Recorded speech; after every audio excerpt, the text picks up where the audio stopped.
Hola a todos, bienvenidos a este tema número 3, denominado baterías. Lo que vamos a ver en este tema es cómo se conecta una batería a un panel de alarma, qué tipo de batería necesitamos conectar a un panel de alarma y cómo es que se relaciona una batería con un panel de alarma.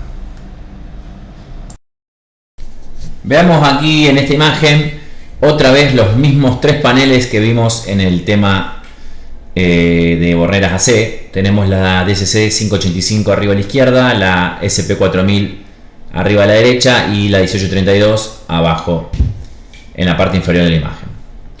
¿Por qué muestro estos tres paneles de nuevo?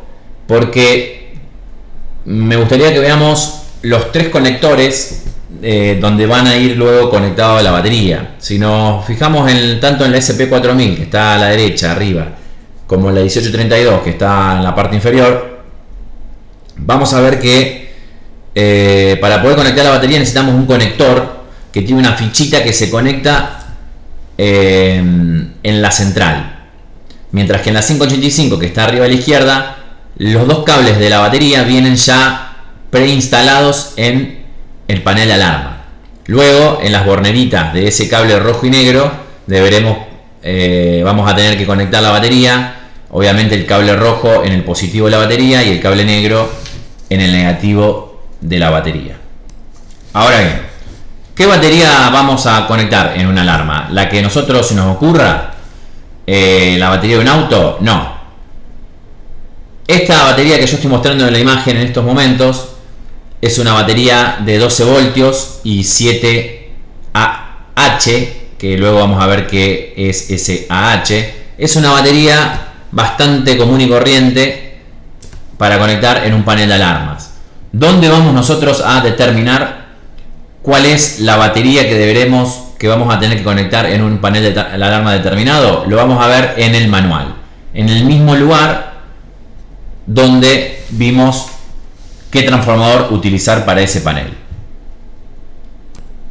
Volvemos a esta imagen que ya la vimos en el tema de las borneras AC y vemos que en los tres fragmentos de los tres manuales distintos también nos da especificaciones de qué baterías instalar. Si vemos en la parte inferior derecha donde estaba el fragmento del manual de la SP4000, vemos que en un renglón dice batería y 12 voltios, 4 Ah barra 7 Ah. Si vemos en la parte inferior izquierda, vemos en una parte que dice batería necesaria 4 Ah, 7 Ah, 14 Ah, bueno, y ahí sigue las especificaciones donde también va a decir 12 voltios es el voltaje. Y en la 585 que está arriba dice en un cuadrito batería 12 voltios 4,0 Ah. La carga de corriente máxima de la batería es 360 mA. Bien, entonces ahí tenemos las especificaciones de qué características tiene que tener una batería para poder instalarlo en un panel. Volvemos a la imagen que estábamos viendo anteriormente y vemos que esta batería, la marca la verdad que no tengo ni idea cuál es, hay muchas marcas de baterías. Vemos que dice 12 voltios 7 Ah. Como dijimos anteriormente, al hablar de las borneras AC, el voltaje tiene que ser el indicado por las especificaciones, ni más ni menos. En las especificaciones nos indica que el voltaje de la batería tiene que ser de 12 voltios, por lo cual necesitamos conectar una batería de 12 voltios. Ahora bien, ¿qué pasa con los 7 Ah? ¿Qué significa 7 Ah? El cálculo que tenemos que hacer, el cálculo teórico que tenemos que hacer es el siguiente. 7 Ah significa 7 amperes en una hora. Eso es que si conectáramos a esa batería un dispositivo que consumiera 7 amperes, ese dispositivo va a quedar prendido durante una hora. Luego de esa hora se va a apagar porque ya la batería consumió los 7 amperes. Esto es un cálculo teórico nosotros vamos a seguir el cálculo teórico. ¿Qué quiere decir el cálculo teórico? Que si 7 amperes duran una hora, o sea, un dispositivo de 7 amperes conectado a la batería va a estar prendido una hora, un dispositivo de 3,5 amperes, o sea, la mitad, ¿cuántas horas va a estar prendido? Y el doble. Es una relación inversa. Mientras disminuye los amperajes, claramente aumenta la hora. Por eso es que debemos hacer un cálculo de regla de 3 simple, pero inversa. Vemos en la imagen que dice, el típico cálculo de la regla de 3 simple es 7 amperes, una hora, 3,5 amperes, ¿cuántas horas son? Bien, pero si haríamos una regla de 3 simple común y corriente, haríamos 3,5 por 1 dividido 7, y eso no nos daría exactamente el valor que estamos buscando, que es 2 horas. Acá es distinto, acá tenemos que multiplicar, al ser una regla de 3 simple inversa, tenemos que multiplicar una hora por 7 amperes dividido 3,5, y eso nos daría 2 horas. Y así sucesivamente. ¿Por qué les digo que es un cálculo teórico y no se aplica realmente a la práctica? Porque la batería, su composición interna es complicada, entonces depende de muchos factores, variables, indicadores. Por ejemplo, una vez que se carga la batería, o sea que se empieza a cargar, depende mucho del tiempo de carga, o sea, qué tan rápido estoy cargando la batería, después la batería va a descargarse más o menos rápido. Por eso les digo, es un cálculo teórico que se asemeja bastante a la realidad, pero no es realmente la realidad. Así todo, nosotros sabemos que esta batería, si le conectamos 7 amperes, va a durar una hora.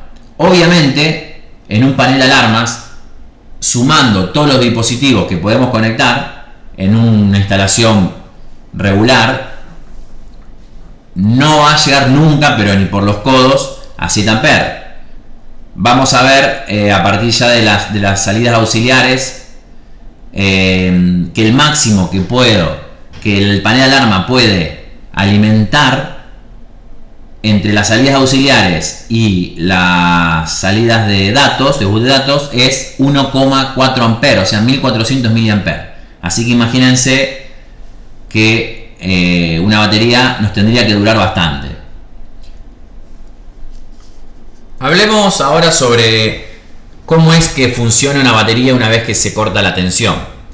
La batería, una vez que se corta la tensión, empieza a descargarse. Se va a descargar más rápido según la cantidad de dispositivos que haya en el panel de alarma, pero recordemos que tiene que durar bastante tiempo. Bien, estamos hablando de mínimo 10 horas tiene que durar una batería, como mínimo. Después, en el tema que viene, mejor dicho, en la parte de salidas auxiliares, en este tema número 1, vamos a ver lo que consume un sensor y después vamos a hacer el cálculo para que vean que tendría que durar bastante una batería. Cuando una batería se empieza a descargar, en un momento determinado el panel detecta que la batería se está descargando. En las DC6832, por ejemplo, es más o menos al 80%, es cuando el panel genera un fallo, eso lo vamos a ver luego, de batería.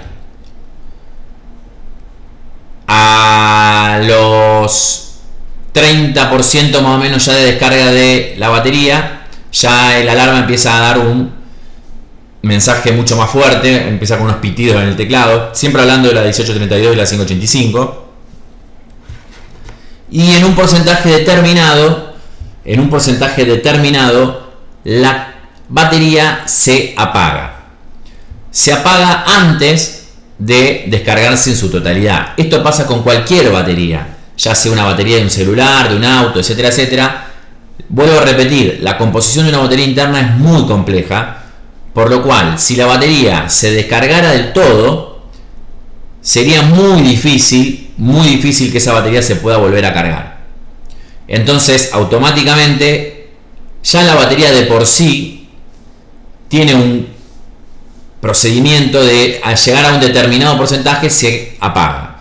Pero así todo, el mismo panel de alarmas en el momento en que detecta que la batería llegó a un porcentaje determinado, es también quien corta la energía de la batería y no deja que esa batería siga consumiéndose. Ese es más o menos el comportamiento de una batería con relación a un panel de alarma. Muchas veces es muy común que llegamos a un punto en donde tenemos tantos sensores conectados. Muchas veces no es lo más común, pero me ha pasado. Entonces decimos, bueno, vamos a conectar un sensor directamente a la batería. Acuérdense que una batería permanentemente emite los 12 voltios y el amperaje determinado. Entonces, si conectamos, por ejemplo, un sensor, la alimentación de un sensor a la batería directamente, o sea, el positivo y negativo, a las borneras del positivo y negativo de la batería, obviamente que esa batería permite alimentar ese sensor. Lo que pasa es que puede llegar a generar problemas con esto que les decía recién, de que si bien la central del panel de alarma corta la alimentación entre una batería y el panel cuando llega a un determinado porcentaje mínimo, si conectáramos un sensor directo a la batería, esa batería se seguiría consumiendo, por lo cual no es aconsejable y podría llegar al punto de descargarse totalmente. Aunque dije anteriormente también que una batería ya por sí sola tiene un procedimiento de que si llega a un punto límite se corta, pero no es aconsejable conectar directamente algo a una batería, ya que pasaría esto que estoy diciendo, de que no funcionaría correctamente ese corte provisorio de un panel de alarma hacia la batería, por lo cual no traten, si en lo posible, de conectar dispositivos directos a la batería.